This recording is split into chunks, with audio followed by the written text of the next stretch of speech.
Você clicou nesse vídeo, você já imaginava que eu fiquei maluco, provavelmente, né?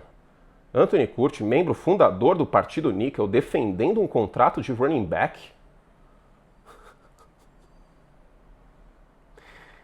Eu acho que é importante sempre a gente ter como perspectiva, primeiro, grandes palavras aí, sabe as palavras de Obi-Wan Kenobi, não dialogar em absolutos. Segundo, entender que cada caso é um caso. Né? Não existe, eu acho que não pode existir uma regra 100% sempre em relação à montagem de elenco e na NFL. Então fiquem comigo que eu vou me explicar. Vamos lá. Esses são 4 motivos pelo qual o Philadelphia Eagles renovou, aliás, estendeu e pagou caro no Saquon Barkley. Caro em relação à posição de running back, né? 41,2 milhões a extensão, 2 anos, 20 milhões aí de média, portanto, e 36 garantido. É o maior contrato em termos financeiros para um running back na história da NFL. E o Saquon Barkley é o primeiro running back a ultrapassar a marca dos 20 milhões de dólares, certo? Certo. Primeiro de tudo, o Howie Roseman, ele era muito adepto dessa política da gestão passada, da administração passada do Partido Níquel, por assim dizer, que é de não pagar running back. Tá? O Howie Roseman, linebacker e running back, são 2 posições que no passado recente ele não abria carteira. Linebacker menos ainda, a gente até pode ver isso acontecendo em breve com o Zach Ball. Então, o Howie Roseman é o meu general manager favorito. Vamos começar por aí. Eu acho que é o melhor general manager da NFL, que é o gestor do Philadelphia Eagles. Vocês sabem que basicamente todo draft eu elogio ele, e é um cara que faz um trabalho brilhante. Tá? Eu sou apaixonado no trabalho do Howie Roseman. CPF e CNPJ. E ele não costumava pagar running back, viu uma oportunidade, comprou na baixa e conseguiu capitalizar no contrato aí do Saquon Barkley do ano passado. O contrato do Saquon Barkley no ano passado, mesmo na época que foi assinado, e mesmo considerando o desvalor da posição de running back, estava bem abaixo. Estava bem abaixo com o potencial que ele tinha. E esse potencial foi ultrapassado e muito. O Saquon Barkley teve várias corridas para mais de 50 jardas durante a temporada, teve mais de 2.000 jardas na temporada regular e foi a força motriz do ataque do Philadelphia Eagles, mesmo no momento que o ataque aéreo não estava aquela coisa maravilhosa, que o A.J. Brown estava dando chilique e tudo mais. O Saquon Barkley carregou o ataque dos Eagles na temporada regular. Jalen Hurts fez um grande trabalho na final de conferência e no segundo tempo do Super Bowl, mas os Philadelphia Eagles chegou no Super Bowl porque a defesa melhorou muito na segunda metade da temporada e porque o Saquon Barkley foi o melhor jogador ofensivo da NFL, o melhor não quarterback da NFL disparado foi ele. Então, o Howie Roseman, o primeiro motivo é mercado desvalorizado.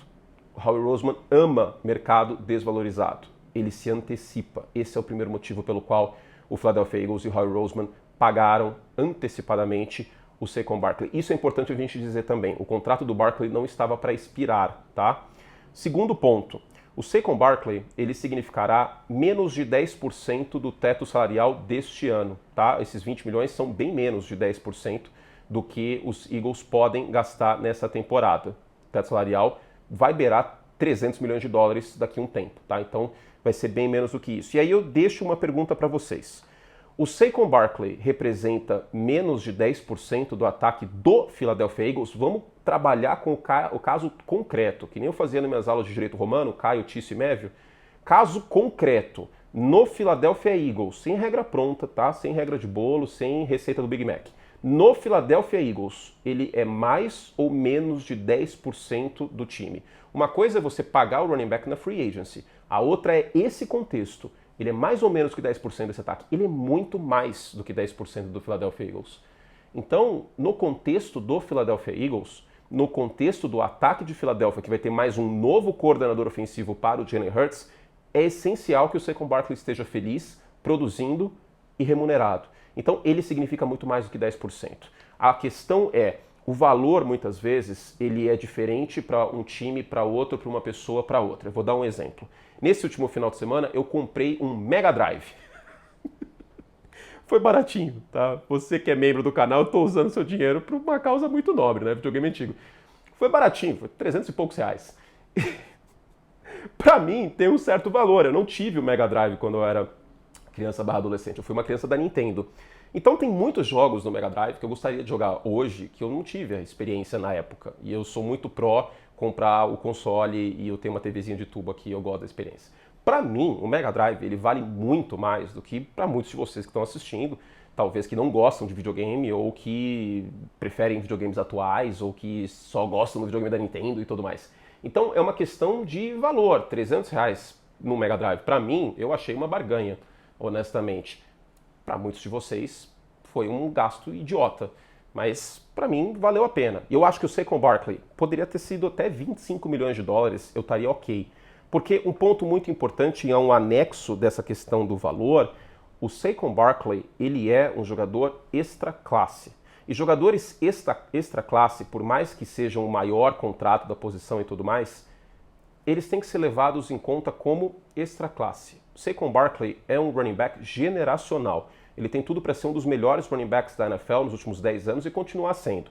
É óbvio que existe sim um risco de lesão, e o risco de lesão na posição de running back é maior do que em outras posições. Isso é evidente. É só ver o que literalmente aconteceu com o Christian McCaffrey na temporada passada, depois de ter um volume absolutamente absurdo na temporada de 23. Isso pode acontecer com o Barkley, mas pode ser que não aconteça. Até porque o Barkley teve um volume muito grande nos Giants e machucou. Nos Eagles ele até sentiu a panturrilha na final da NFC, mas não foi nada de grave. Então a gente não sabe o futuro. Fato é que 20 milhões de dólares para um running back não é fim de mundo. Gente, o Daniel Jones ganhou 40 milhões. Então assim, não vai acabar o mundo. O Philadelphia Eagles está ferrado. Não vai acabar o mundo. O terceiro ponto, o terceiro motivo, é que o Howie Roseman é um general manager que ele gosta de se antecipar ao mercado.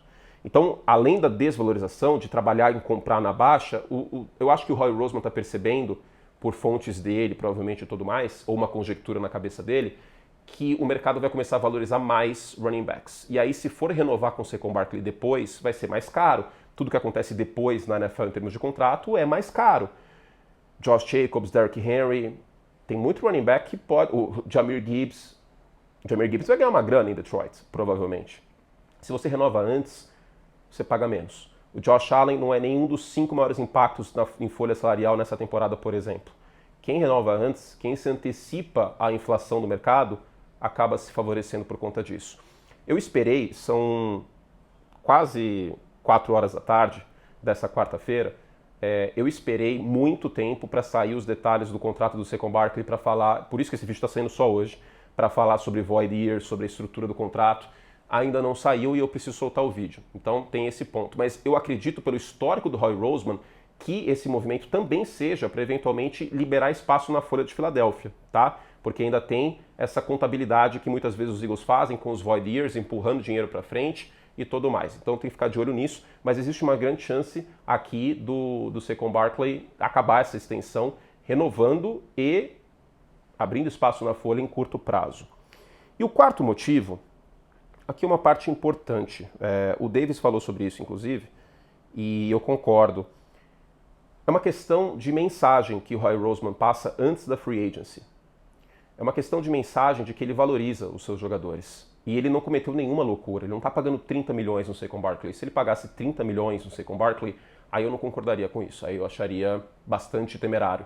Mas 20 milhões de média para um jogador que importou em muito mais do que 10% do ataque, que é a força motriz do Philadelphia Eagles e que é um dos principais motivos pelo qual os Eagles venceram o Super Bowl, literalmente isso acontecendo depois de ganhar o Super Bowl, você passa uma mensagem para o seu vestiário que os seus jogadores são valorizados, que quem produz tem o seu valor e ganha dinheiro, que é valorizado e que é recompensado. Isso é uma mensagem muito forte, é uma mensagem que une muito o vestiário, então tem um efeito intangível, colateral para todo o elenco. Porque se você é um jogador de Filadélfia e você vê que o mercado de running backs está tão zoado desse jeito, que a posição de running back está tão desvalorizada, e aí você olha o seu general manager recompensando um jogador que mereceu, você vai se doar mais, provavelmente, para também ser recompensado no futuro. Então, eu acho que tem esse efeito colateral, que é um ponto importante. A gente sempre pensa nos jogadores, às vezes em tabelas, em números, mas são seres humanos. Eu acho que a gente não pode esquecer isso quando a gente trata de esporte. São os seres humanos. Quem ama, valoriza.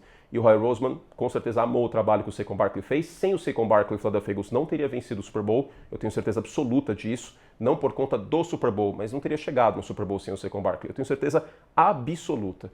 E aí você valoriza. Pode ser que o Barkley machuque, papapipopopó, beleza. Mas a mensagem que ele passa é muito importante. E eu acho que o Saquon Barkley pode voltar com tudo, se cuidando muito bem, e isso valoriza todo mundo. Eu acho que é positivo no aspecto humano também, essa relação, essa extensão do Saquon Barkley. Ó, tem vídeo sobre os Bears e o Joe Thuney, fala um pouco sobre Kansas City também, né? Manteve aí o Smith com a franchise tag, mas o Joe Thuney foi para o Chicago Bears apenas por uma sexta rodada de 2026. Os Bears também trouxeram o Jonah Jackson de Los Angeles. Tem vídeo sobre os Giants, o que os Giants vão fazer na posição de quarterback. Esse vídeo está apenas para os membros do Like Plus. E tem um vídeo sobre o DK Metcalf, 3 destinos possíveis para ele. Eu desço a lenha no Seattle Seahawks também, que estão merecendo, né? Porque o time virou um limbo. Esse vídeo já está disponível para os membros e amanhã cedo está disponível para todos vocês. Então venham conosco, assina o Like Plus, clica aqui embaixo, clica em Join, custa apenas R$8 por mês para você ter o dobro, o triplo de conteúdo. Venham conosco, que faz muito sentido, vai valer a pena, com certeza. Me valorizem, eu mereço. Quem ama, valoriza, me valorizem. E muito obrigado a quem continua, claro, como membro aqui na Off-Season. Tem muito conteúdo, mais de 10 vídeos saindo nessa semana de carnaval e a produção a todo vapor. Um beijo carinhoso, eu te espero também no Semana NFL, nessa quinta-feira à noite. Estamos de volta aí com o Narda pra gente comentar sobre o contrato do Barkley, sobre várias coisas no Semana NFL. Beijinho, beijinho. Tchau, tchau.